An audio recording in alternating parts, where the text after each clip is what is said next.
SerialPodcastNine. Hey, I'm Gerard DiPeralta from Serial9. And I'm Kevin Peterson from Serial9. And I'm Ryan Benoit from Dodo Logic, and this is SerialPodcastNine. Gerard and I were talking about making a podcast shirt with the cool kind of like hexagonal triangular thing that on the front, but then the triangles like extend past the logo a bit on both sides, and then it has like the name of all the episodes. like a band shirt. Oh, yeah, concert tour shirt. Yeah. All three like will be the only ones to wear it. No. People buy that shit. Everyone wants We'll put it on fucking Ink Spotify or whatever. What's that shit called? Printful. Ink Spotify. Sounds like you're sitting on a gold mine. It is. All right. So what are we talking about tonight? We're talking about questions. We got some questions from some listeners, and they want answers. They want answers. Yes. All right. I wrote the first one down. That was a pretty good one. All right. I believe it's from, let me just double check for guy's name. Butcher it. No, it's J small underscore. So not like the word underscore, but like an actual underscore. So very imperative that we get that. And he said, hey, just thought I'd shoot over an idea for another podcast. And I thought, that's great. So like if you were to buy car stuff that's not from the US or overseas, but Canadian brands. So essentially J Smalls underscore is trying to get us to recommend some local Canadian companies. You're putting us in a corner here, man. No, I don't want nobody puts Gerardi in a corner. You're going to have to come out swinging. I mean, like he gave some examples and one of them is a really good example. Do you think I explained the question properly? I think we already, you got it? Good. I remember you said this before and this does feel like something like I feel that like on the spot answer to this is like real hard, but okay. Yeah. It's not hard for me. Ooh. Yeah. Okay, let me say some things. He gave some examples. He said some examples to get the ball rolling. Serial9, obviously. And yes. I said, you are a Canadian company, you guys. You're not from Japan. After Hours Supply Co., which I don't know what that is, but it's a fun name. Yeah, they're chill. FDF Fab. I don't know what that is. I would agree with that. That was one of them I was going to say. Oh, it's just J Smalls underscore is just taking the words right out of your mouth, which is he's on it. Drift Jam, which is cool. We've talked about them a bit. They're the drift organization in Ontario. So Vickers talked about them. And then Righteous Garage, which I also don't know. I would say Righteous Garage for sure, yeah. Do you have any that you would also add to the list? You can get your ECUs and stuff from SCG Performance. You can get your tuning done at AES Auto. Paul over there, great guy. If you're in the local BC area. What about Spectrum Motorsports? Spectrum Motorsports, awesome turbos. World-renowned turbo tuner. Nobody does turbos like Chris Scremin. He is a wizard. I believe that's his nickname is a wizard, isn't it? I don't know. One time I took a photo of him and I thought he looked like a wizard. I don't know. Where are some other companies, Kevin? I'm not even going to say anything because I'm going to say edit it and he's not even going to fucking edit it. I'll edit it. I'm not even going to say anything. No. Say it. I will obviously edit it. I bleeped out the other thing. Well, that's what I mean. It's like what do you mean? Like in what context? Like, I don't know. Let's talk about Dodo Logic. That, that's a company. Like, that's a Canadian company. We are a Canadian company. You can buy some stickers and some shirts. And I don't know what else. Like, you know what I mean? Do you have to create content, or do you have to create a products thing? Or I think it was. Do you have to be a shop, or Yeah. iRace. Yeah, never heard of it. It's a very fun name. Sounds like iPod, but it's right. Do you race? iRace. iRace. I wonder. What their commercials are like. No, it's a white silhouette of a race car and like just single color back color changing as the car's driving around in a silhouette, but the silhouette's white. Then they play Feist in the background. Feist. No, the commercials like those ones where it's like, are you on a list? I'm on a list, and it's like, are you race? I race. Do those less commercials still exist? I feel like that's I don't know. I don't ago. know. Man. They probably. I just read that there's like a class action lawsuit against LS because like apparently it didn't really work. Sick. Yeah, what I was going to say is I'm probably way more guilty of this than you guys. Aside from SerialNine, I don't know. I wouldn't like when it came to buying like parts for my car, I would buy brand name parts from Japan, right? So like SerialNine is the exception to the rule for me. FTS legit for sure. They're like definitely like a pretty big player in the like upper drift stuff scene, like angle kits and like parts for cars and stuff like that. They're definitely like come up in a lot in the past like year or two. Like a lot of really informative, extensive catalog for the Z33. Yeah, and lots like of informative videos. Lab level. Yeah. Where are they based out of? Quebec or Ontario. I can't remember. I want to say Quebec, but I don't think so. We are in Ontario. Gerard's accents are always on point. Okay. No, they're from. If they're from Ontario, they'd be Drake. That's who they'd be. I actually, my answer to this would be like try to support local shops in your community or wherever you're from. Like, also, Righteous Garage is 326 Canada, so there's that. Oh, that's cool. Yeah, 326 Power Canada. Why aren't you 326 Power Canada? I don't know. Could have been. Seems like the shoe would fit. There is the Spirit Garage. Spirit Garage. Yeah, Mr. G. Oh yeah, G-Man. G-Man, yeah. So I'll say this: if you're in Saskatchewan and you want to support local people, I'd say like if you're in Regina, Odd Man Out is good. It's a local shop. They do a lot of cool stuff. And then if you're in Saskatoon, Exceed is good. Okay. What about Blacksmith Tattoos, bro? Fuck, if you want to get some crazy ass tattoos, you go see Jesse Exner. There you go, man. Blacksmith Tattoos. Someone did once ask if they could get a Dodo Logic tattoo from him, and he's like, "Nah, that's not really what I do." I feel that that's exactly what he would do. No, but he's like, if anyone's gonna do it, it should yeah. I don't know if the guy wanted the poutine cat or if he said, "Do you have any other things?" And then like Exner was like, "I can't really give you the poutine cat because that's essentially Benoit. Like that's him." Like, and it's like, would it be weird to have a tattoo of you on some other dude? Yeah, like what if I want to get you on my arm? Well, that's different. we're on a journey together now, Kevin. So that's a different thing. That Paz Auto in Calgary, I'd go see them any day of the week for all of my needs. Paz Auto is Zap's shop. Oh, okay. It's just Zap backwards. It's very clever. Yeah. Where does Goat work? He has a new job at some Mercedes place, but he used to work at Rigel. But then there's that other one that there's Boost Factory. There's we're just fucking naming every shop at this point now. You know what I mean? Exactly. That's what I mean, right? Those are the people that I would say to go support, though. Is that like what's the place that Mel worked at? Vex Performance. Vex. Vex. Jimmy Bailey. Goat is at Continental Auto Service in Calgary, and that's from Tuner Works in Rigel. There you go. Yeah, they own all the whatever. But yeah, wherever Goat is, go there. That's you can't go wrong. Can't go wrong with a guy named Goat. Yeah. We'll try it again. I want to try this one. We'll try it again. For Shawley. Sean Hawley wanted to know the origin story of Gerard's yellow Cresta and thought it would be a really interesting story, but it turns out it isn't that interesting.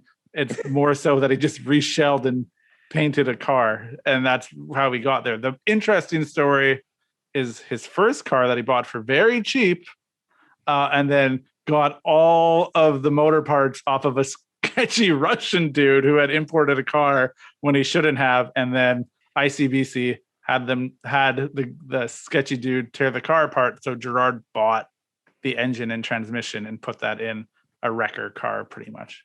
Yeah, so that's actually the interesting story. But long story short, I built $150 Cressida with a 1J and like did the body and all that shit.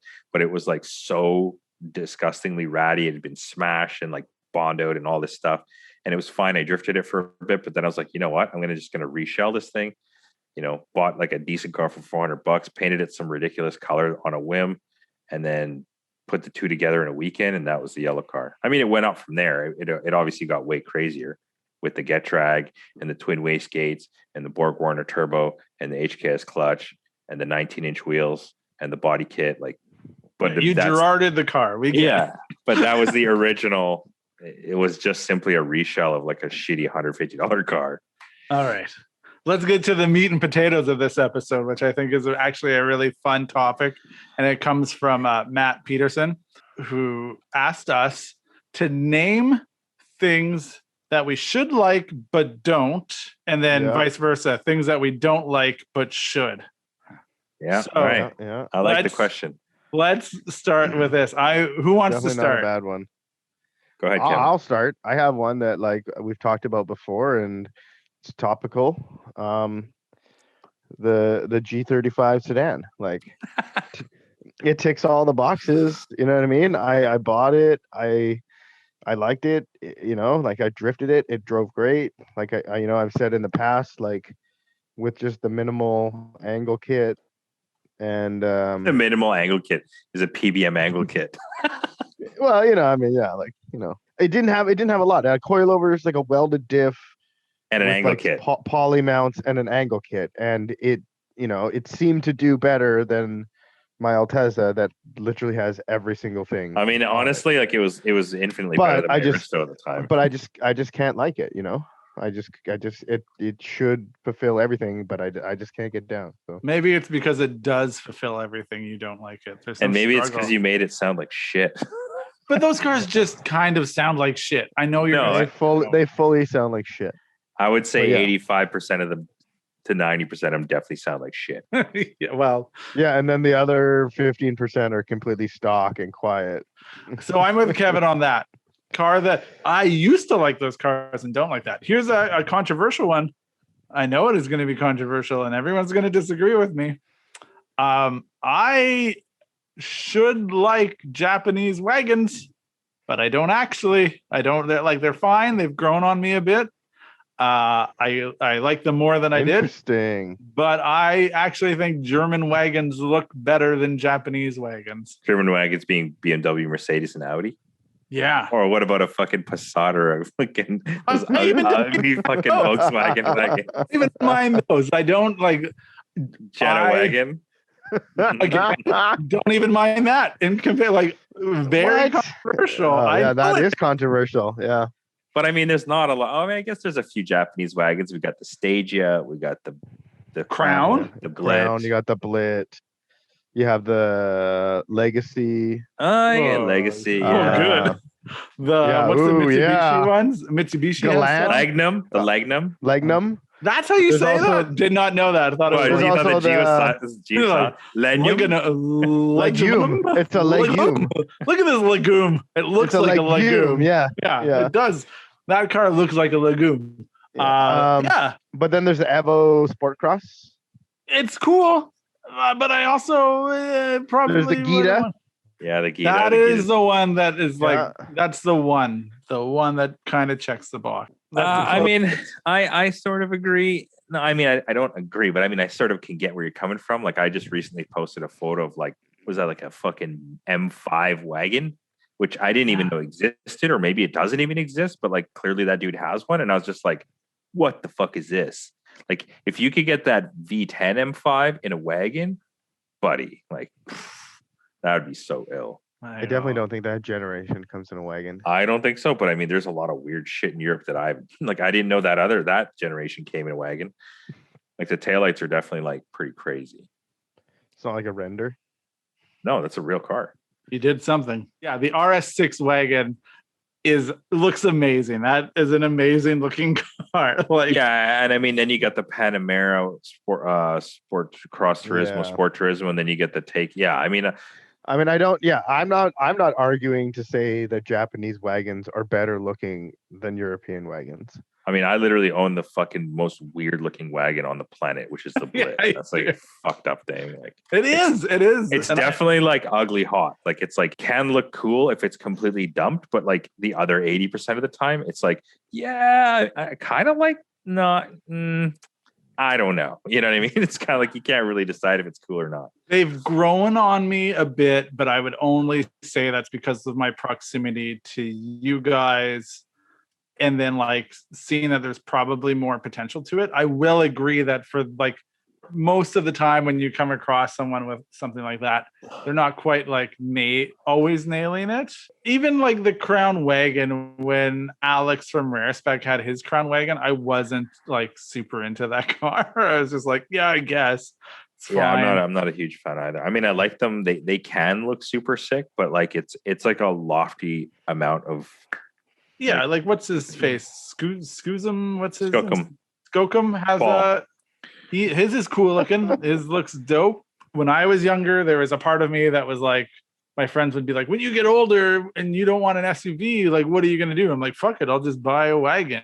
And then, but the issue is I got older and fell more and more in love with Toyota. And then my loyalty to Toyota wouldn't allow me to stray to like buy a German car. To get a Crown Wagon? And it also didn't push me far enough to be like, make me love the Crown Wagon. I think the Crown Wagon has potential. And for the price point, it probably makes sense. But it's also, I wouldn't own it. Whereas like, I'd own the RS6 and be like, this is fucking dope. Yeah. But it's also 120,000 or something like that. At least. Well, the thing with the Crown and oranges. Like the Crown, in my opinion, it's like it's got that dated sort of like it looks like a Toyota Buick. Like it has like chrome around the taillights and like, you know, like the interior is super stodgy and upright and like kind of, in my opinion, kind of whack. But like, you know, the aesthetics of the shape itself are a traditional wagon shape. So it's kind of cool. But like, yeah, like the fenders are low and you got to like have wide fenders. You got to have it super low. It's got to do a lot of shit. Whereas like you said, the Audi or the Porsche or even fucking any Benz wagon, any BMW wagon, dude, like it already looks cool. You start at a 6 and you go to like an 11. Whereas like with the Toyotas, you start at like a fucking 2 and you get to like a 7. Yeah. The crazy thing about like the Benz wagons is it's like you could just buy a 10 from the delership too. Yeah, that's what I mean. Yeah, it's like, an AMG. Like it like right like when we were in North End the other day having breakfast and like there was the craziest Benz wagon, cold starts up, backs out like no tire, like, you know, like millimeter tire, and we're like, that thing's like completely stock, like completely and stock. Brand new. Yeah, like it's just and like, it looks oh dope. my god, so sick. Like, yeah, but the thing is, I feel like in those European countries too, like the wagons are a thing. So it's like they do wagons well because everybody that's going to buy the sports version of the car would buy the wagon. Whereas like in Japan, I feel like the wagons are a bit of like it's kind of weird. Yeah. You know what I mean? Like, so we'll make a wagon and it has like the good engine and stuff, but it's just happenstance. Like the only reason a Crown wagon with a 1JZ exists is because the Crown has a 1JZ to fucking start with. I mean, that was like the model. That's also the last gen. Like, has Toyota made a wagon since the Crown wagon? Well, I mean, they probably they have the Blit, and then they have like, you know, the Camry type wagons and all that kind of crap, the Qualis and all that other weird shit. Do they make a wagon out of the new Camry? Because that would be. But I mean, there's no like, you know, there's no like 18, 20 or 20 Crown wagon. There's no Mark X wagon. No. You know, that doesn't continue with the like. Yeah, no, it doesn't. Like that, like sport wagon heritage. No, if you absolutely will. not. Like there's like like a Tristel wagon. We're missing the Mazda 6 wagon, which I think is called an Atenza in Japan, which is fully crazy looking. And then also that weird TSX wagon thing. Oh yeah. And then the Odyssey Absolute, which is technically a wagon, but it's kind of a van. So those things are pretty sick looking, but also at the same time, they're not sick. It's not rear wheel drive with 600 horsepower and like fucking shoots flames out of the exhaust. Wagon, Accord wagon. Civic wagon is the I want to say it's an wagon? Orthia. No, I want to say it's wagon. The EK wagon is an Orthia. It's pretty cool. There's also like the price point for a wagon where it's like if it was back in the day, like an Accord wagon is fine if it was super cheap. Like if it was like if it was peanuts, it's fine. You know, like but it's paying a premium for a Japanese wagon is a bit strange to me. I mean, the only one that made a fun one was probably Nissan, like, and maybe Mitsubishi. Yeah. You know what I mean? Like the Nissan has the Stagia RS4S, and then they have the new Stagia with basically like all 350Z drivetrain, 6-speed manual, and rear-wheel drive. Yeah, and like the Gita, you can get it with like the NA2J, but it has to be auto. And then if you get it with the 6-speed, it has to have the same engine that, like the fuel efficient one, not like the sporty one, like the 160 horsepower one. Yeah, I think you're right, actually. I think there may be a model you can get a 6-speed 1G powered one. But I mean, none of those are fucking cool. So yeah, that's exactly it. It was meant to be fuel, like for fuel economy. It's basically a peasant model, and it's manual because of it. Yeah, and I was like, well, none of these are great, but All right, Gerard, what's the thing that you should like but don't, or a thing that you don't like that you shouldn't? Yeah. one thing that I shouldn't like but I do is low profile like mud tires. I think they're fucking sick. Like, huge wheels, low pro mud trains look so sick. To what end are those used for? Useful just for show? No, I mean you can still like take them off road, but you're not deflating them by any means. I mean, they're fucking like so low profile. Like I love it when the tread like almost touches the rim. It's so fucked up. Like, but I think it looks cool, man.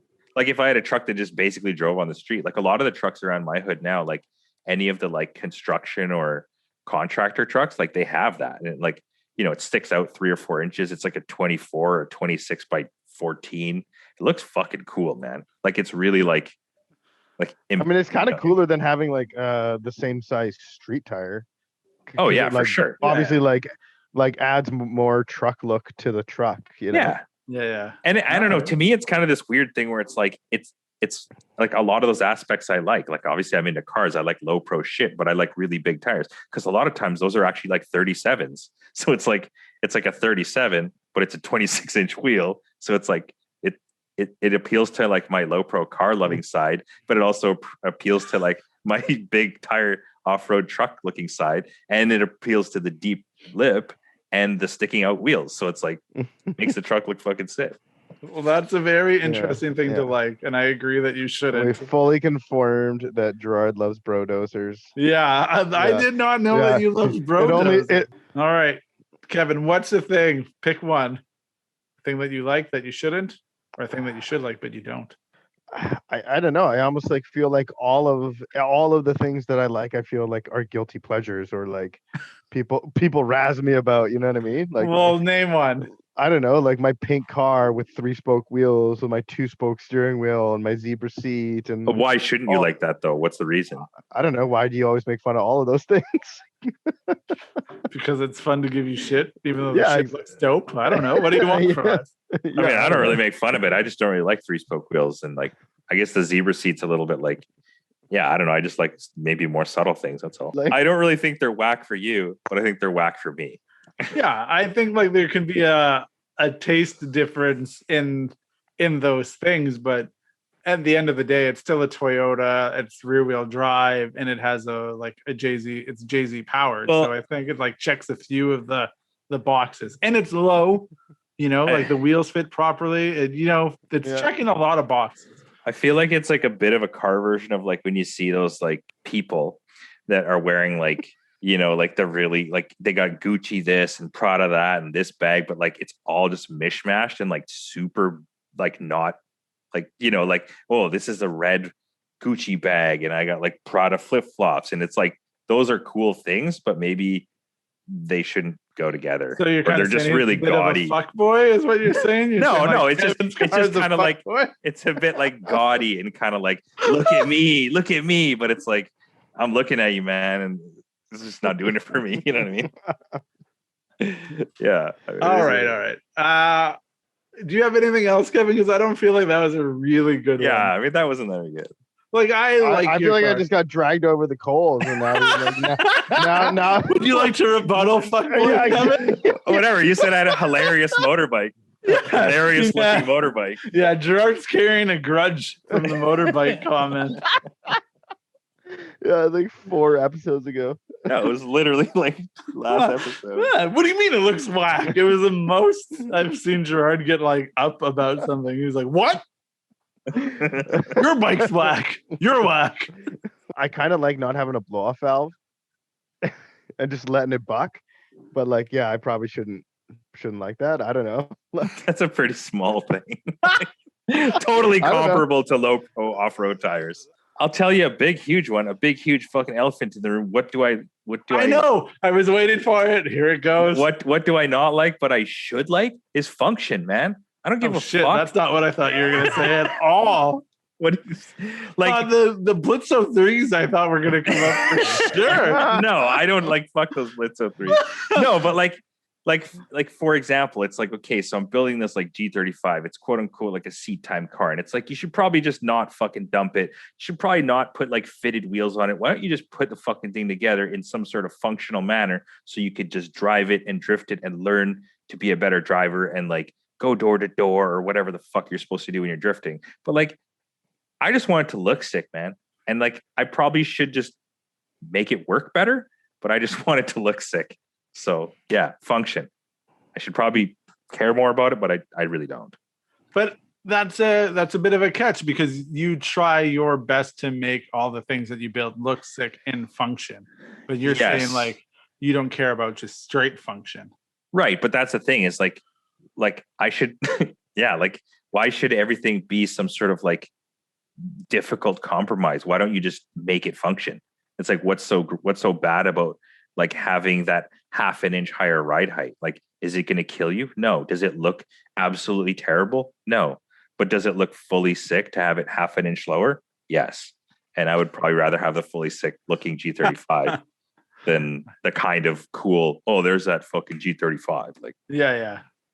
I mean, you got a brand to protect, Gerard. You can't be out here having not fully sick things, you know? Yeah. This is a thing that I've said once, and then I don't even think it was on a podcast. I think I was just like drinking with Kevin once, and I said it, and I thought it was interesting. I brought up the idea of having an S2000, and Kevin's like fully didn't care about that. So then it made me think, Kevin, do you not like S2000s? I saw an S2000 listed locally today for $35,000, and I was like, "Is that the world we live in?" I don't know. Maybe it is, like, you know, like, I don't know. An FD is probably worth fucking $35,000. So like, no, but he asked you, do you like S2000s? I don't have any experience with it, so I can't really make judgment. But no, I don't. You like, okay? Maybe S2000. I would have bought one if I cared about them. S2000 or Miata? S2000 for me. S2000 or Boxster? S2000. S2000 or, come on, Ryan, help me out here. I don't know. Oh, what else? I'd probably choose the S2000 over a lot of cars, but there's equal as many cars I would choose over the S2000 because I've never chosen the S2000. You know? Have you ever driven one though? No, that's what I mean. They're fully nuts. Like they're pretty fucking sick to drive. Yeah, I don't doubt that. It's like a rear wheel drive Honda convertible. Like, I can't imagine that car being bad in any way. Yeah, and surprisingly, I can totally fit in it, which is weird. Like, except for the stock steering wheel is somehow like 14 or no, like a 15-inch steering wheel. It's like ridiculous. It's like a bus wheel. Yeah, it's like they take this like sporting car and put this stupid like Accord steering wheel in it. It's like so dumb. S2000 or a Z4? S2000. S2000 because your mom has one. S2000 or a Supra? What? New Supra, like the new Supra. How is that even a fucking comparison? Like, I don't know. Isn't it the same as a Z4? You take a Taycan or a Boxster? Yeah. S2000 or BMW M Coupe. M Coupe all the way. I'd take the M Coupe, exactly. That I feel that's more in the same generation at least. Sure, all right. Than the new Supra. I don't know. Everyone loves to be like, oh, the Supra's just a BMW. Blah, blah, blah. It's still like a brand new like sports yeah. car. All right. Fine. I'm dumb. I like the S2000 and I would fully have an S2000, but I'd switch it to like the spoon hardtop or whatever, like the long. Yeah. So what about all those questions for you? Like S2000 or Boxster? Never a 2000. Boxster. Get a Boxster and you spend all your time having to explain to someone why you didn't get a 911 when the real answer is you just didn't have the money for it. Yeah, that's Gerard right there. Yeah, it's like, fuck, like, no. That was Gerard's exact answer for like the Tesla. It's like, yeah. Why do you have a Model 3? So I would take a Miata before I took a Boxster. I also would. Only if it was, I don't know. I don't dislike Miatas, but I have a bias because Jordan Hall had the SR powered Miata. So like I understand that car and the engineering behind it, and I appreciate it. I would look dumb as fuck driving one, but I understand it. And an S2000 is like fully a car that I would put in a category of like aspired to maybe have even like. Oh, really?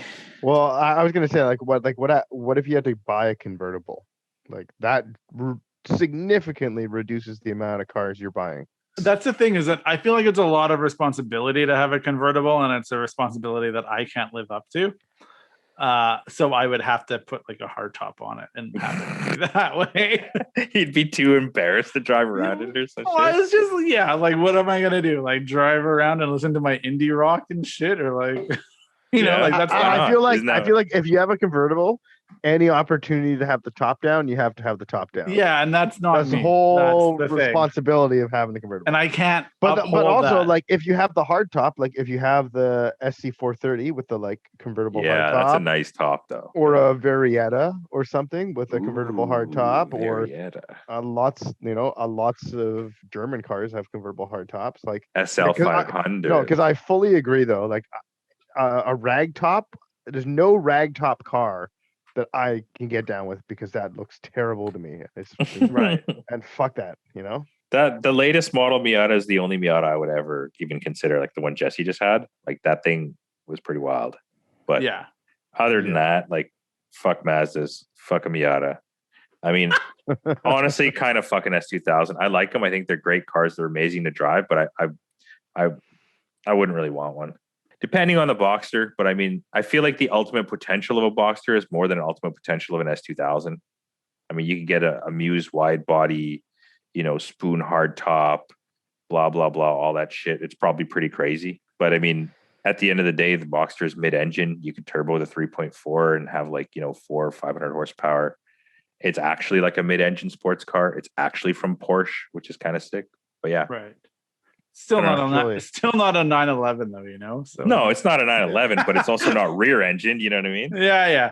I feel like for what I need a car to be, something like an S2000 would probably be pretty good. But then you don't get entry into the Porsche Club. You can't go racing with the Porsche Club. But I don't really want to do that. I think it'd be sick to go racing with Yeah, do they let Boxsters in? Yeah, get destroyed. Yeah, do they let Boxsters in? Are Boxsters allowed? Yeah, are they even allowed? Are they allowed? No, peasant. Kevin, this is a question though. Then, if you had to buy a Honda, what Honda would you buy? Like any Honda in time, or like? Yes, in time. Yeah, sure. Like if we were all for some reason, like I guess we're all just getting into Hondas now. We all have conformed to buy a Honda. I'll give you 3 for mine. Matt Peterson's neighbor was this like old Japanese man who had like a Buick station wagon with like wood on the side. Like it wasn't really old. It was like 95 or something. So like I don't even know like what option this was. But he also had like a red AP1 NSX. Like it was so sick, and he like rarely drove it, and it was so immaculate. So like I don't know, I've always loved that, like the first gen NSX. So, I agree. I think that would if I had to get any Honda, that would be the Honda. But I mean, also that's a different tier. Honda, yeah, the pinnacle Honda. Yeah, I would it's too expensive. I'm saying if you have to spend your own money on it. Oh, it's funny because you guys asked that question and the NSX didn't even cross my mind in the slightest. Yeah, I mean, if I could have any Honda, it would be the NSX. If I had to buy one, I guess I would try to find a way to find an affordable S2000. And then from there, I would maybe go into like ITRs or something like that. Yeah, exactly. I think I would probably try to get like an ITR. Yeah. But that's the thing. I don't know. I'm not like a front wheel drive guy. Like I know, but I'm just asking you to imagine. You know, I'm being your Yoko, and I'm asking you to be John right now. Yeah, so like maybe imagine all the people. If NSX is 1, then maybe S2000 is 2, and then ITR. Fuck, y'all are tripping. Like I mean, he's Type got R one is front wheel 3. drive one on there. Okay, so mine would be, I think it's called a DB8. So like a DA 4-door, an EK 4-door, and an Odyssey Absolute all-wheel drive. DA 4-door is a super sick car. Yeah, if I could have that project, I have this like project in my head that I want to build like a DA 4-door. That'd be amazing. But that's like light years away / like thousands and thousands and thousands of dollars, especially now with today everything being so expensive, like be impossible. Yeah, to find a clean example of that car right now is, probably pretty penny. Do they even fucking exist anymore? I don't know. What year is a DA? Up to 94, like up to 93. Yeah, the GSR was like a 93 and a half ish. Was like pretty sick. But yeah, I don't think they ever made a GSR 4-door. Maybe in Japan they might have made some equivalent, but those are all great answers. Gerard, I knew you'd have an answer for Hondas. That's why I didn't ask you, and then you just hopped right in. Yeah. Kevin dreamed a little dream finally, picked an NSX. There was a version of me that thought the newer NSX, not like the brand new one, but the non-pop-up one, was good. And then I would take that over the pop-up headlight one. But this is where you get the opportunity to grow as a person and realize that a younger version of you is probably dumb and wrong. I would also go with the first gen NSX, like with the pop-ups. And not. I've driven one of those cars and I thought like, oh, this is pretty cool. But it's like, yeah, honestly, I just couldn't get it out of my head that it was like, it felt sort of like a Civic, like not like, it was just so not special. Like for a special quote unquote car, like, that car was competing with like Ferraris and whatever, Lamborghinis, whatever they may be. But like, I'd rather have like a basic ass Porsche than an NSX. You know what I mean? Like, so you'd rather have a Boxster than an NSX? Well, maybe if it was like a late model Boxster or something, but like, not like at the first Boxster over an NSX. And I mean, I'm also taking like value and resale and shit out of the equation. Obviously, if I was like solely getting cars to invest and make money on or like, to hoard to then obviously like there's a lot of cars that I would buy that I don't really give a fuck about. You know what I mean? Yeah, I mean, I wasn't like imagining I had to actually buy it or like would like sell it one day with resale value. I just was kind of imagining like what I would be smiling in the parking lot looking back at. That was my thing too. I was like, no, Gerard, I was thinking about the meme, like when you look back at it, are you happy? And no part of me ever thinks of buying a car for resale, right? Like the fact that the Aristo has gone up in value blows my mind, and I think it's very dumb. Okay, what else do you like that you shouldn't? I don't know. Maybe I'll say scooters. You know what I mean? I mean, that's pretty safe. All right. Well, then how about... Let me think more then. All right. Things that I don't like but should. And theoretically, I think I've talked about this before and it's come up on other people's lists, but the Mitsubishi 3000 GT, is that what it is? Yeah. Shouldn't we all like that car? No. All right. What's another thing you should like but don't? Roll cages. You don't like roll cages? No.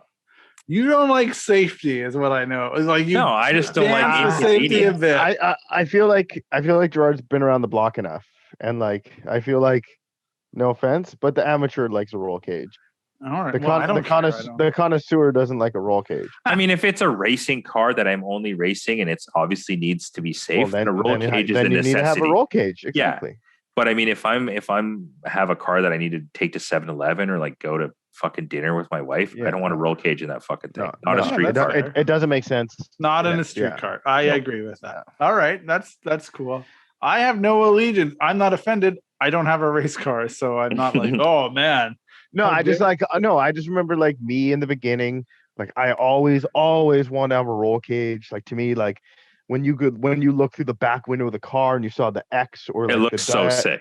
The diagonal bar, and you're just like, yo, that car is a fucking roll cage. Like, yeah, exactly. It was so sick, and it was like a status symbol, if you will. Yeah.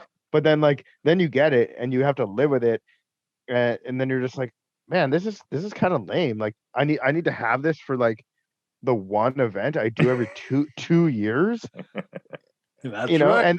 And that was in the beginning, and that was when the rules were harsh. And like it kind of seems like over the time the rules have kind of waxed and waned a bit, and like it's not so bad anymore. It's like you can do tons and tons of events and tandem, and you don't need a cage. So like I don't see any reason to put a cage in.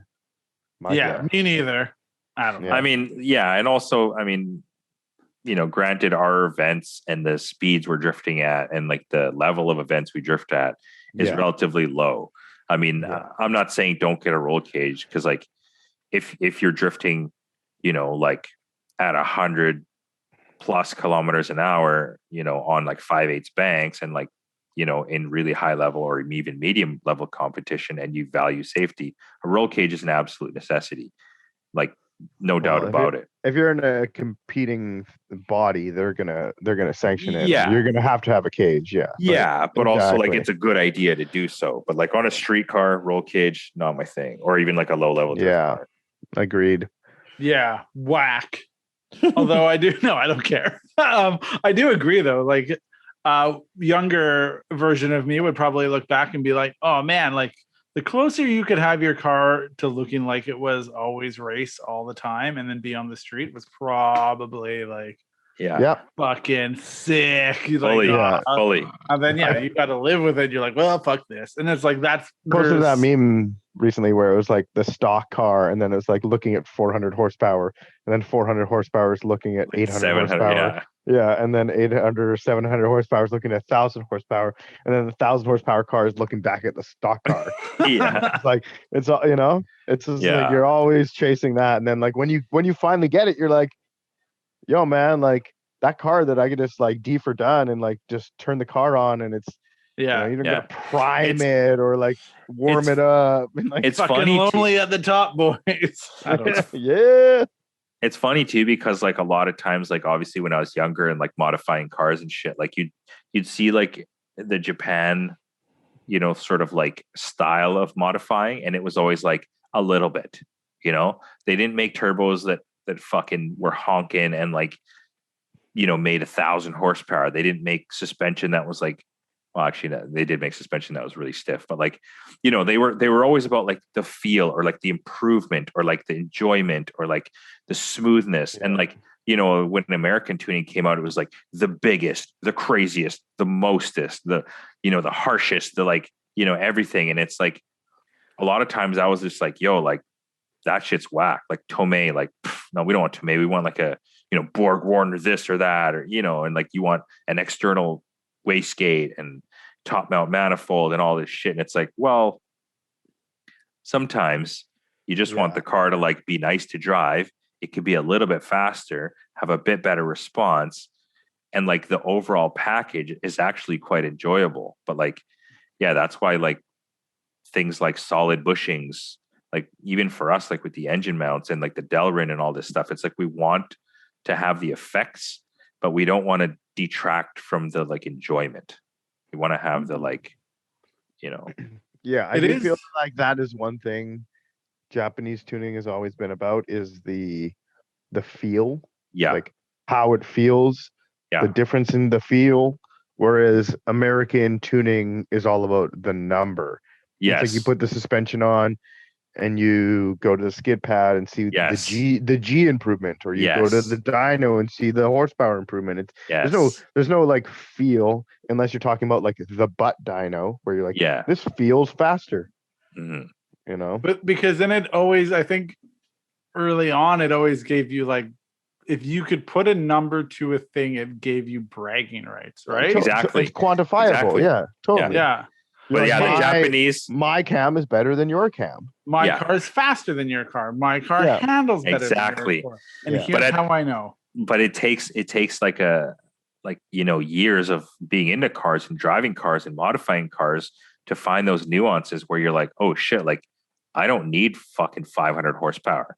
Like 350 horsepower is actually quite nice. Like honestly, when I had the yellow car, when it was making 350 at the wheels and the response was insane, and it was only like 17 pounds or something, and it was just like stock ECU with like an AFC or something, and it was amazing to drive. It was like, it actually worked, and like it would just start up like stock every day, and like, and then I changed to this other ECU, and I made like 60 more horsepower, but it would always have problems. And I was like, man, like, can I just drive this car already? Like, it's a pain in the ass, and then now we've come so long that you can, have big injectors and they idle, and you can have like idle control, and you can have traction control. You can have everything that the stock car has. Like, cause like back in the day, dude, we used to have like a built motor and you had forged pistons, and the shit would start up in the morning and it'd sound like a diesel.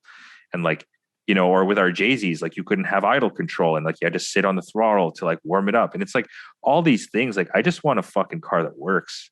It can be a little bit faster than stock, maybe like a lot faster, but I don't need it to be the fastest. What I'm hearing is things that we should like, but don't as a community in North America is moderation. Like we are just exactly not about it. We're like, nah, all or nothing. And then until, like Kevin said, you go to the top and then you're looking back being like, man, I miss the old times when this was easy. Perfect example, Supras, like Supra owners, Supra cultures, it was all about the numbers. 700, 800, 900, 1,000. It's like, you drive 1,000 horse Supra. I mean, I've never driven one, but I've been in some relatively high horsepower Supras, and it's like sick. I got a power band from 7,000 to like 9,000. Like that's sick. Like, or you can have a 650 horse Supra that makes power from 35 to 75, and it's a fat power band, and the thing's just like infinitely nicer to drive like every single day. Whereas like, so I got a viewer question. Ooh, good. Yeah. They wrote in here on Twitch. It's from Kevin Peterson, and he asks, "What have you ever modified your car in any way where you've gone past where you think was the optimum?" Like you just said, you're like, oh, like honestly, looking back, I should have not done that. I should have stayed there because it was just a bunch of headache. Yeah, definitely. It wasn't. Yeah, there's a million times, right? Yeah. Well, when I did that first Cressida and like completely gutted it, including the fucking heater and, like everything. So now I got a car with holes in the firewall, no defrost. That's a great lesson for people. Yeah. That's on the roll cage thing. Like, yeah, you're like, yo, this is going to be sick. I did the same thing, man. Yeah. First Corolla, like day one, everything out except the top half of the dash. And it's dude, like, I never learned. I did it on a brand new Civic. I did it in my A86. I did it to the Cressida. Like, it was only after that Cressida, because like the floor was always just covered in rocks and shit. Like I was just like, man, I'm sick of like stepping on all these rocks, and the interior is getting all scratched. And it's like, and then when I built the other car, honestly, I was just kind of too lazy to take the interior out, and like sort of didn't really care. I just put the seat in, and then I was like, oh, it's the same car. It might be like marginally slower, but it's like infinitely nicer to drive. Yeah, and my girlfriend likes to ride in it, right? Because like nobody really wants to ride in a stripped out fucking car with Gerard, I think we just found the thing that you actually regret doing from the fads.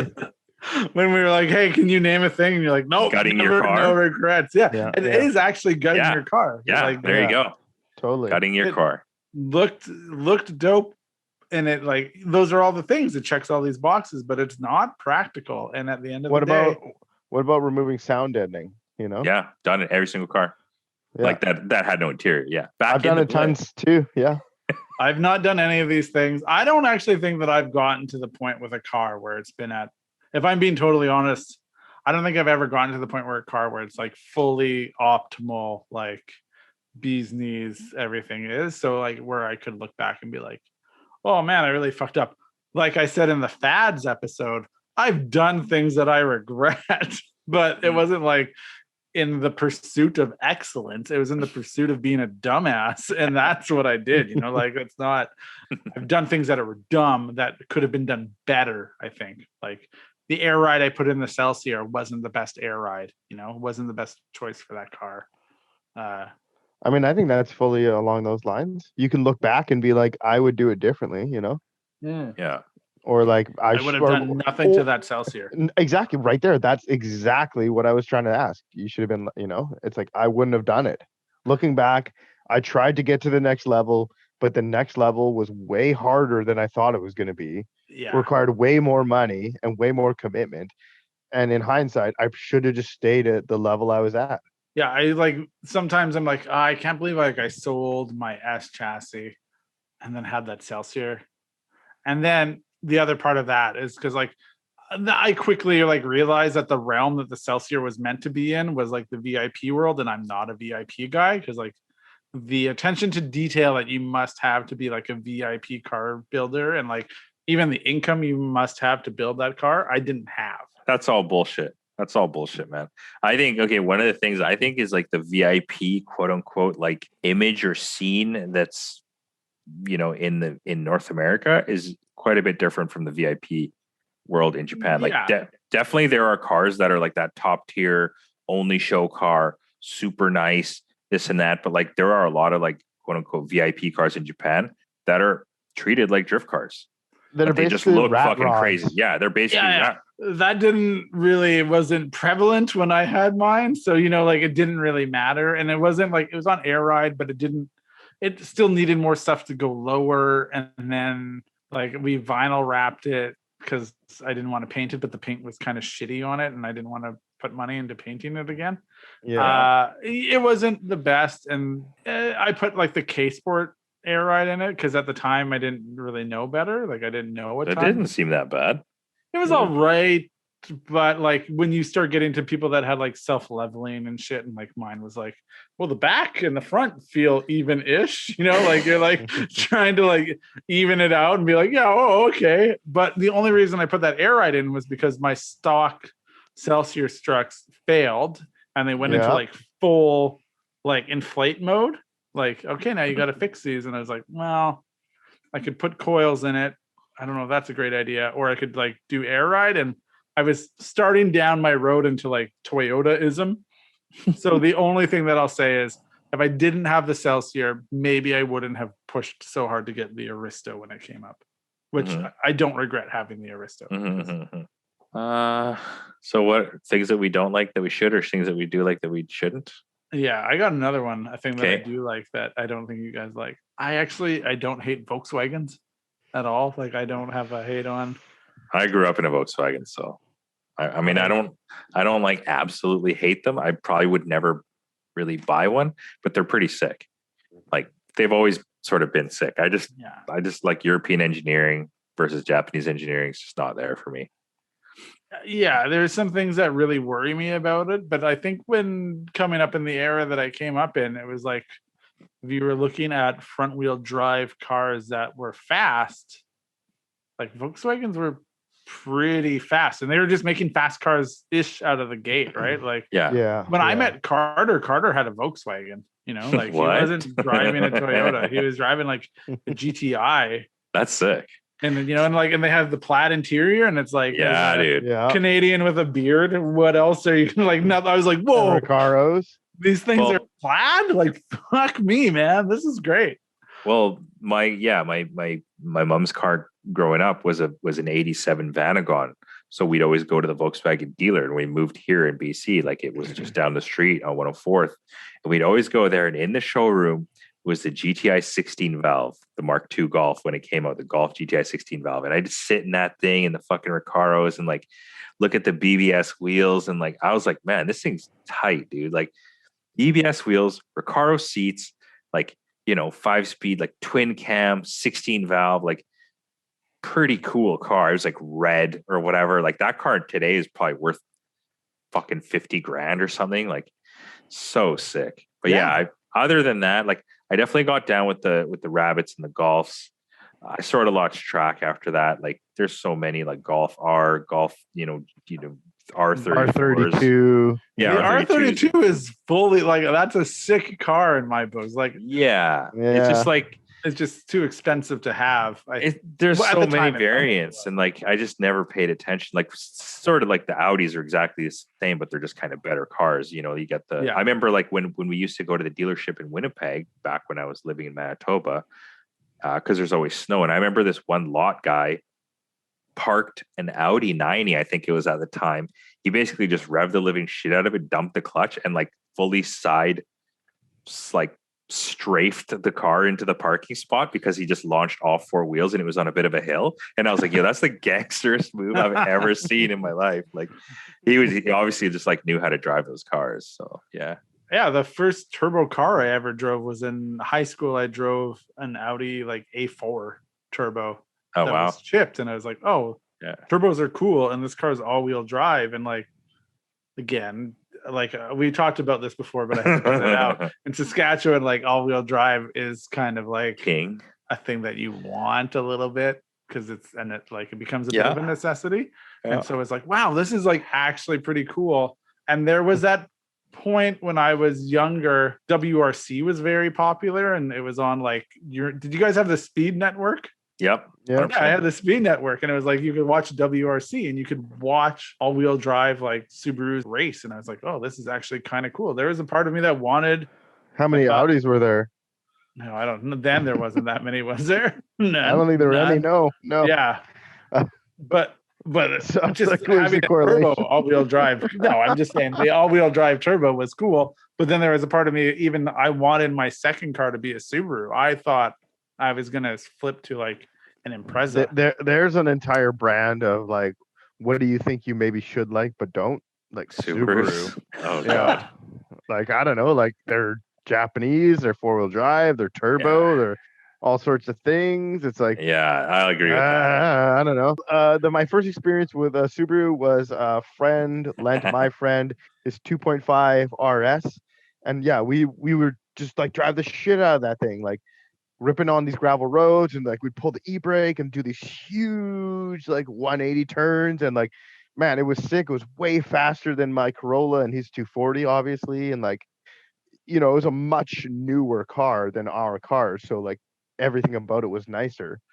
And then years later I got like some Legacy, and it was like it was definitely a lemon. That thing was the biggest lemon. Yeah, but yeah, I don't know, just something about Subaru is just, I don't know. My experience with Subarus is pretty minimal. I mean, when I was growing up, there was like the Brat, and then the only other experience I had with Subarus was in GT Gran Turismo 2. I was like, these things kind of fucking suck. And then the only one we got then was you said the 2.5 RS. And like, I remember being in Richmond and like, you'd see all these modded 2.5 RSs, but I was like, dude, that's like, it's like an NA. Like it's why would you buy that thing? It's not even anywhere near. That's like the only Mustang we got would have been a 4-cylinder versus a 5-liter. And it's like, you're buying the 4-cylinder because it looks like a Mustang. That shit's whack. Like, and then we finally got the STIs and stuff, and I was just like, I already lost track. I didn't really care, but yeah, driving them, I've driven them. They're pretty cool. I hate them. I can't get down. If you had to have a Subaru, what would you have? It would, of course, be an STI. I mean, did they make a Legacy STI wagon? Oh shit, 100%. Forester STI. I swear, like Satoshi has it. It's a manual Forester STI. Like it's a really weird, rare model, but yeah, it's like a manual STI Forester. It's pretty cool. Those things look pretty cool, stands out. Like I think the Foresters sort of like look the coolest because they're like this weird wagon van, boxy thing. I can't get down with that flat 4, man. I mean, that's honestly like a big reason why I don't really give a shit for FRSs and stuff too. I can't get down with a flat 4. I totally agree. It's the same thing for me. I really like the Forester look too, but like, it's the motor. I like put an SR20 in there, fucking done. Like, put like literally A-series, exactly, literally anything in there. Like, you know, Kevin, if you had to have a Subaru, what would it be? No, I swear the same thing. Like the Forester. Like, right? Interesting. I would still go for an Impreza. I'd pick like a Hawkeye or a Bug Eye, like STI, and that would be that. And what about the Subaru? The other thing too with the Subarus is like you get those guys with the red fucking rally armor mud flaps and shit, and I'm just like, dude, like that's your mod? Like really, you got this fucking car and you put mud flaps on it? Like, well, and that's just like a victim of the culture, though. You know what I mean? That's like stock Lancer dudes doing the same thing. You know? But that's okay. Yeah. So like you get the JZX culture, you get a JZX, and what are 3 mods JZX owners do? Lower it, put cool wheels on it, and an exhaust. Like what are the first 3 mods Subaru owners do? Those stupid fucking horns, mud flaps and like springs or some Pink shit. badges. Yeah, like because there's a thing there. I think if you're getting into a JZX, you have Hot to be boy. I was gonna say an discerning aficionado. enthusiast. Yeah. It's a certain level. Like A fucking Chad. Don't do the mod if you're gonna put mud flaps or But horns. Are horns like, even a fucking mod? Like no, we've all, dude. That's that whole part of like maybe you haven't been there, but like whatever, like other people been there, like where it's like you literally spent every single dollar you had on this car, and now you have like $75 to spend, so you go to Canadian Tire and you get like some stupid shit, Well, like rally armor, I imagine it must have like a price tag attached to it, and it doesn't void your warranty. And then rally armor is not red mud flaps. Yes, it is. Yeah, it is, isn't it? It is, isn't it? I'm 100%. I don't know. I love now that we're just talking about shit that we don't know anything about. I'm almost guaranteed. I'm pretty sure it is. Rally armor mud flaps. There you go. Do they come in red? They absolutely come in red, and they're $139. So don't give me fucking shit about. Yeah, but I can't afford a mod. But that's not a ton of. That's not the same as like $2,000 for wheels. You could buy a boost controller. That's not stage one, bro. Yeah, I mean I think what a lot of Subaru owners do is they like get their ECU reflashed or something, don't they? What's a Cobb access port? Yeah.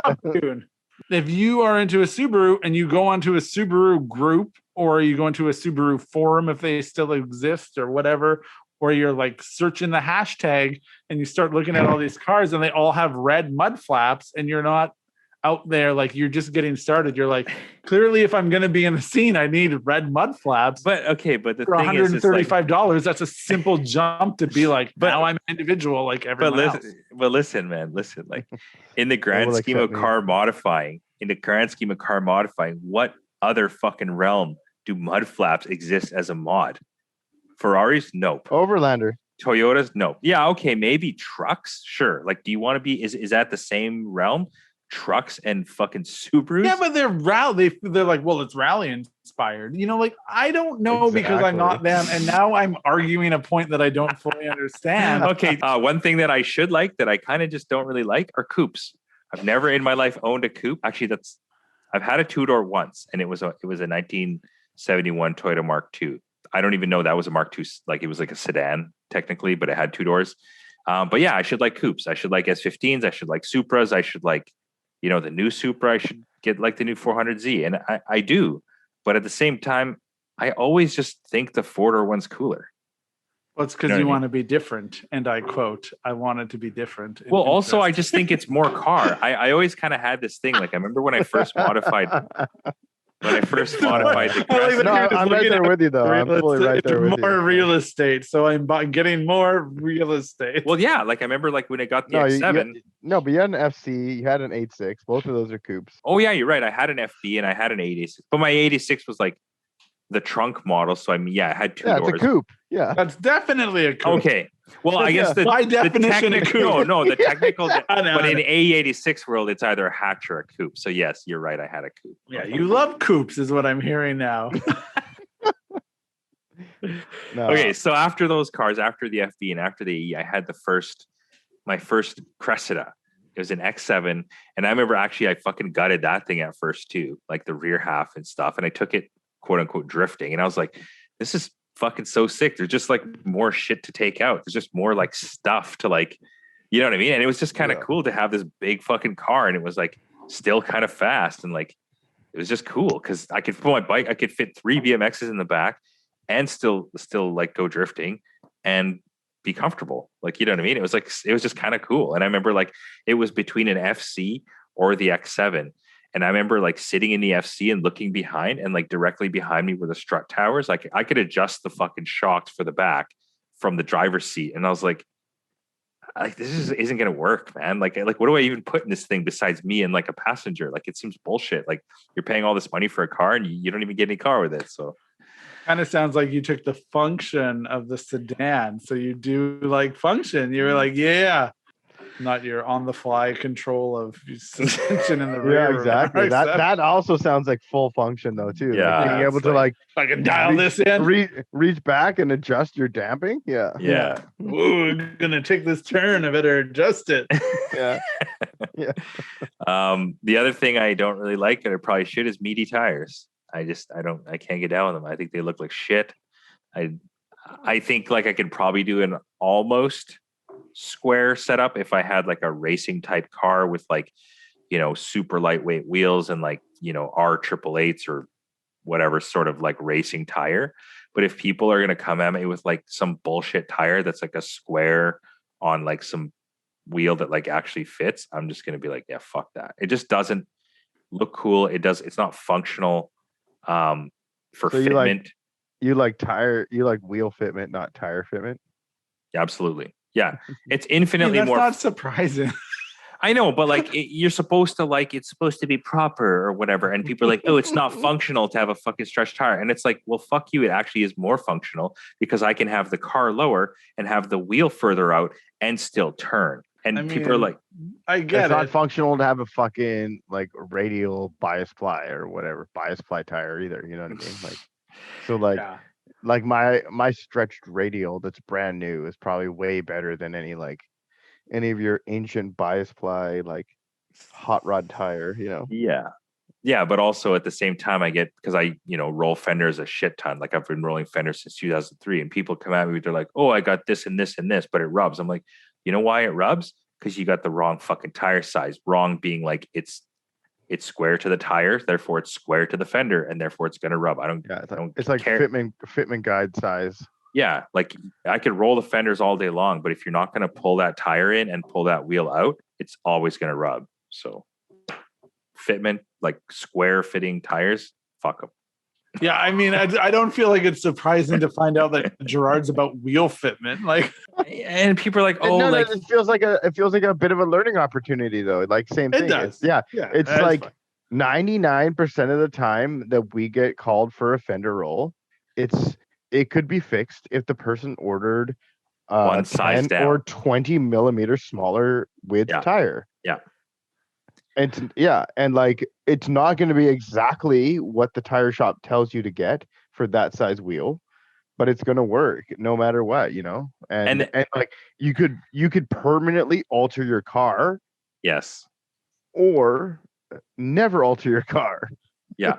And they think that like that 20 millimeters is going to make some sort of fucking performance difference when they got like, like China brand B tires. It's like, dude, like literally just go down one or two tire sizes. I don't want to ruin your fucking car by rolling the fenders. And like, I do a really, really, really good job, but like, I'm still permanently altering the fender on that car.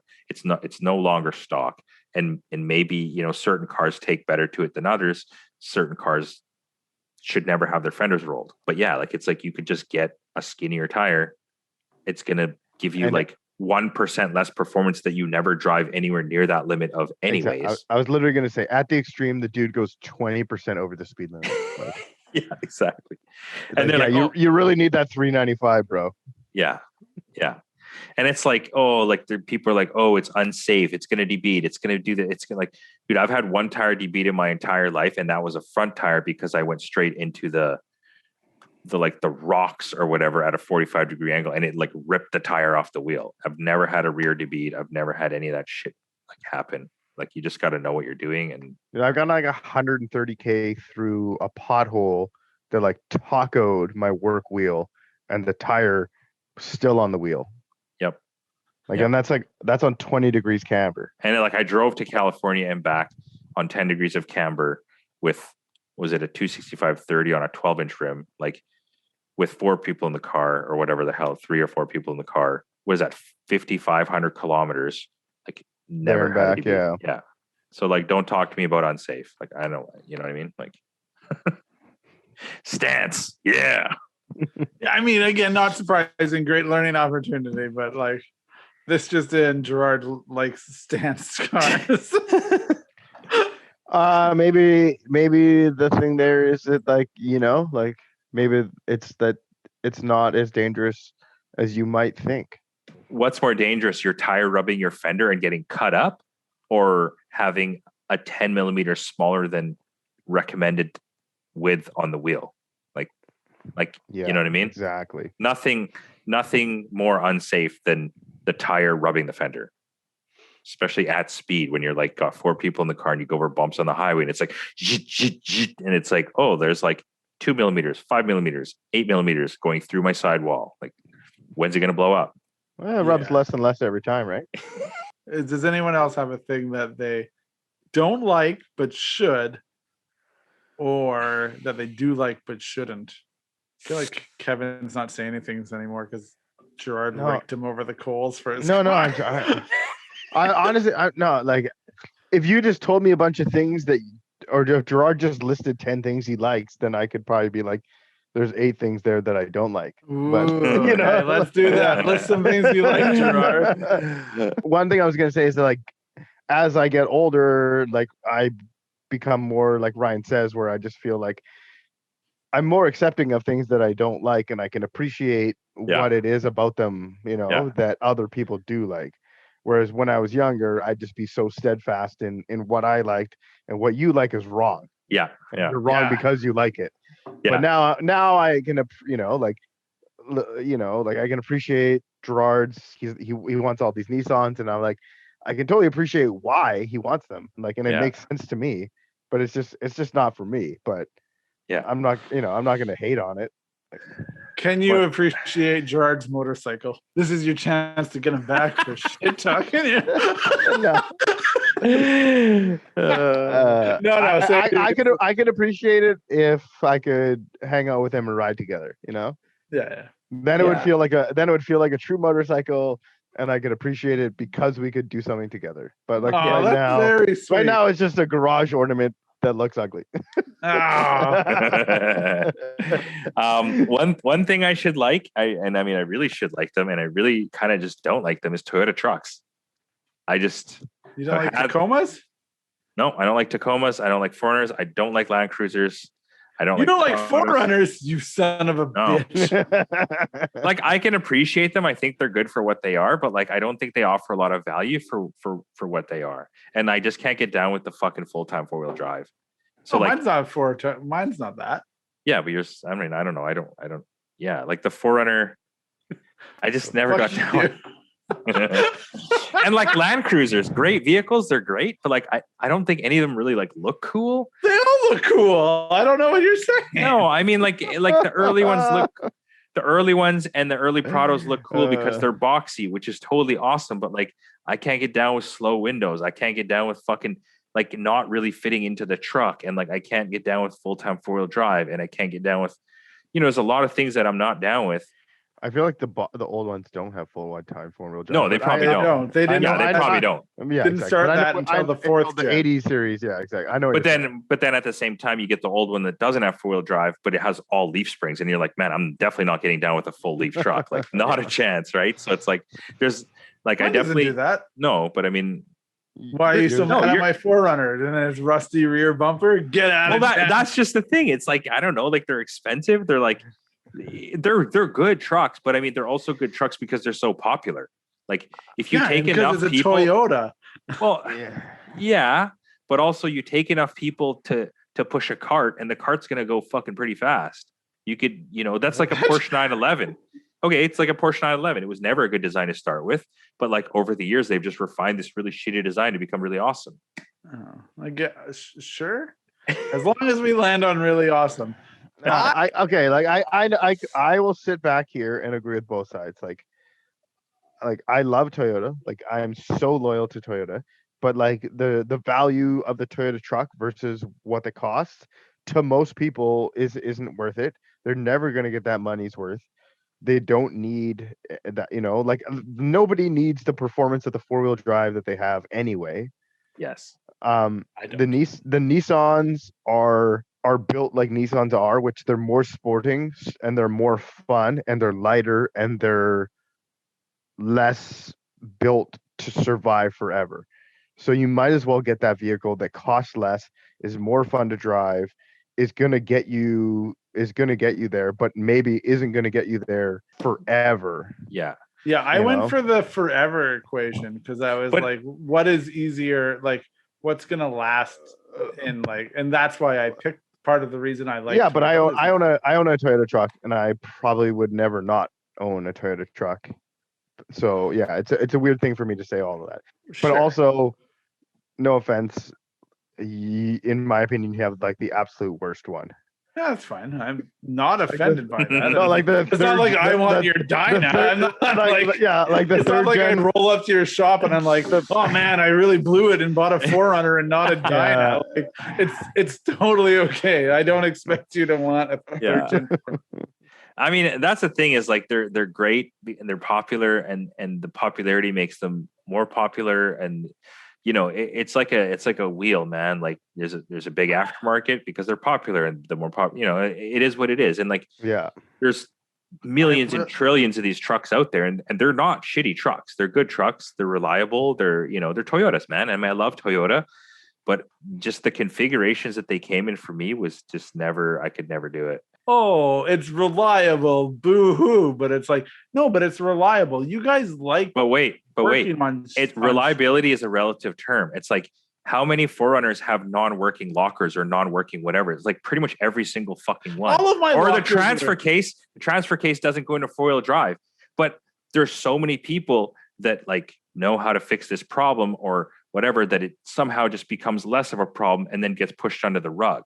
But like, is it reliable? Did it have that problem to start with? Probably, but like every person in the world knows how to fix it, so it's not really a problem. Whereas like, I mean, the people have done studies to say like if you own a car, what has the least amount of money you have to put into it like annually to the most amount of. I'm not arguing that Toyota's. Toyota's like is always more. Yeah, Toyota's always at the bottom, and it's always at the bottom. BMW is at the top. And I'm not arguing reason for that.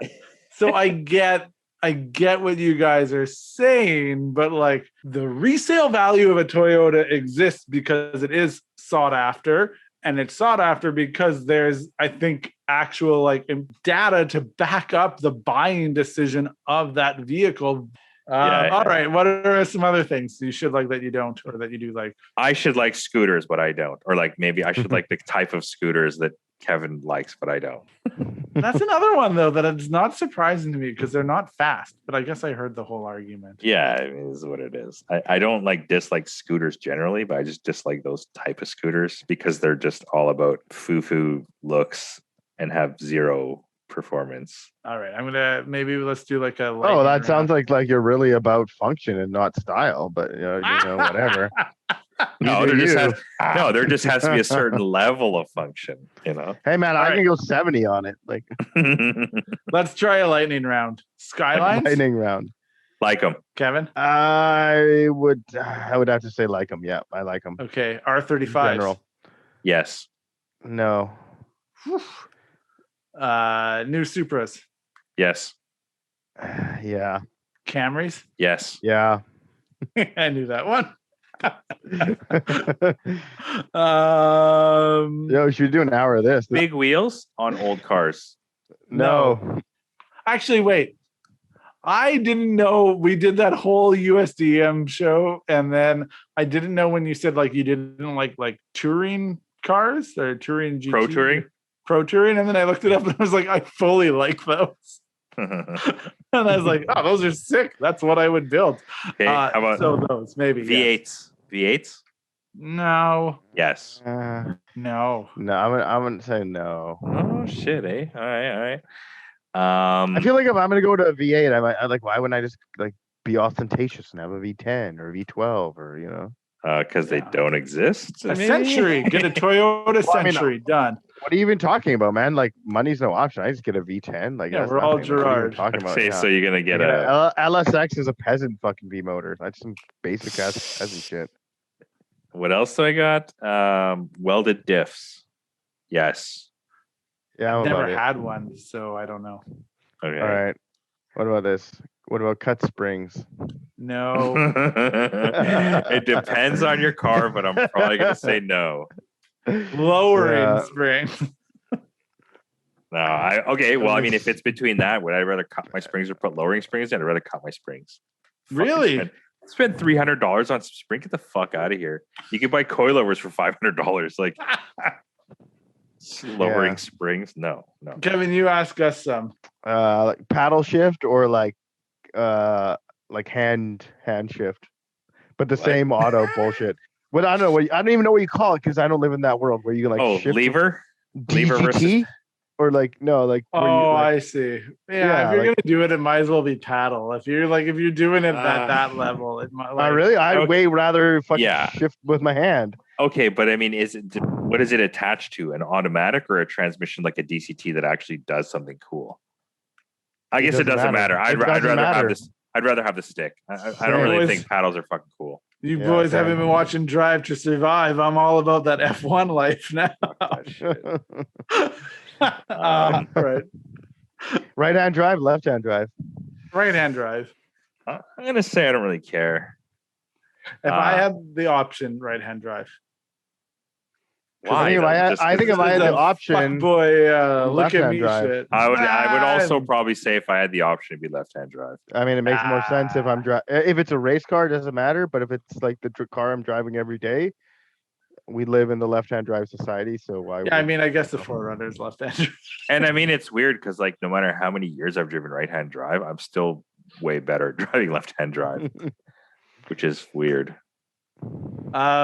I don't know, but right-hand drive has, I don't know. The only thing it has is coolness. That's the only thing it has. Yeah, I'm down with that shit. Nothing better about it. Like shifting, manual shifting with your left hand is definitely fucked up. It's definitely weird. I don't even think about it. I don't know. Yeah. Man, you drive the Aristo 2 times a fucking year, man. Like, how dare you? I used to daily a 180. It was So when's the last time you drove a left-hand drive manual car? Okay, so a couple more before we wrap it up here, bros. Yeah. I like this lightning round shit. I'll cut out all the other stuff. Yo. Matte paint. Nah. Yeah, fuck that shit. What about That's satin not even a paint? question. How about satin? Nah. All right, okay. How about Satan paint? Yeah. Things that you shouldn't like but you do, or things that you like but shouldn't. Electric cars. You only like one, and this is your plug, and then they're never going to sponsor us. So if the Taycan didn't exist, would you still answer this the same way? No. I mean, I don't know. I never lived with a Model 3 or whatever. I just like nothing. On a day-to-day basis, do you think you could live with a Tesla? It was it given to me, or did I pay $80,000 for it? Oh, we're not getting you the $80,000. No one's giving you a car. But okay, well, if I'm paying my own money for it, no, not a chance. I mean, I'm not paying $80,000 for any fucking car, so no. $80,000, I'm buying a Supra, not a fucking Tesla. Really, what it comes down to, right? Yeah. Yeah, exactly. Like, do I want electric enough to pay $80,000 for a generic one? No, I'll buy a 400Z, a Supra, a Q50, 6-speed swap it, like upgrade the turbos, the whole, that's what I'm doing. I just feel like a lot of those cars might be hard for you to be a family person in, but that's no, the Q50 is a 4-door. Yeah, that one's fine. The Supra doesn't seem like. Hey, that's what the truck's for, man. I got a truck. The gas guzzling, huge monster truck. So, Kevin. Yeah. Should you like electric cars, and do you or do you not? Should I like electric cars? I feel like I should like electric cars. The performance aspect of the electric cars is undeniable. And do I like electric cars? I don't feel like I have enough experience with electric cars, but I feel like there's no reason not to like electric cars, except for the elephant in the room, which is Tesla, who's been making cars for 5 years. So I don't really think that they could make a good car. But they're like the foremost electric car maker. What a great Kevin answer that was. That really turned. Fuck Tesla. Like I'm obviously getting the Lamborghini electric. It's gonna be fucking so sick. Right. Going straight to the dealership, dude.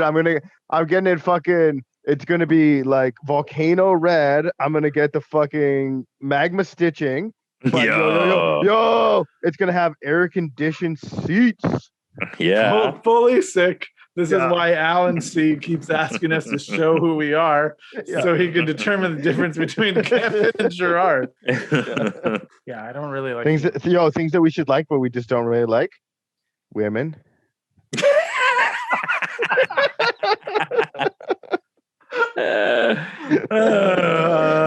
That's pretty good. All right. Well, what is the biggest thing we've learned from things that you should like but don't, and things that you should just like whatever you like. Yeah, that's a nice thought. I was gonna say moderation is key, but yours is better. No, moderation is key. But if you really like something, might as well just do it, because other people are going to hate you whether you do something you like or not. So I agree with that. My thing is, don't spend too much time hating a thing. Like, don't unless it's Blitzo 3s. I don't hate them. I just think I think the hype is pretty stupid. Evidence shows otherwise. Go on. But yeah, the thing is, it's like, don't limit yourself from like doing something or enjoying something just because other people do it. It's fine to like something that other people like. Like, if you like it, just fucking like it. I want to try to say this in the briefest way possible. I think my biggest takeaway from doing all of this is, and all my time in the car scene, is the people that do their own thing tend to, like, if they do it properly, are the ones that kind of like rise to the top. It's hard to get noticed. It's hard to get noticed in the crowd. Exactly. You got to be the top 1% if you're doing everything that everybody else is doing. Yeah. So you do your own thing and you do it well, and fuck what they say, you have a better chance.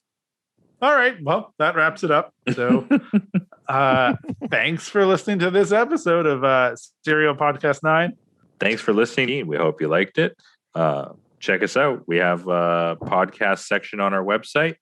You can also hear us on YouTube, Spotify, SoundCloud. There's also some good music on our Spotify and SoundCloud. If you're into that kind of thing, keep listening. And thanks for all your support. Honestly, everyone saying, hey, like, this is fun, this is cool, I really enjoyed it. It actually means a lot to us. We're only going to do 6 episodes, but now we're damn near 20, and it feels like people are like, we got, listeners from UK, Australia, everywhere, and it's actually really cool. So thank you, everybody, and we're out.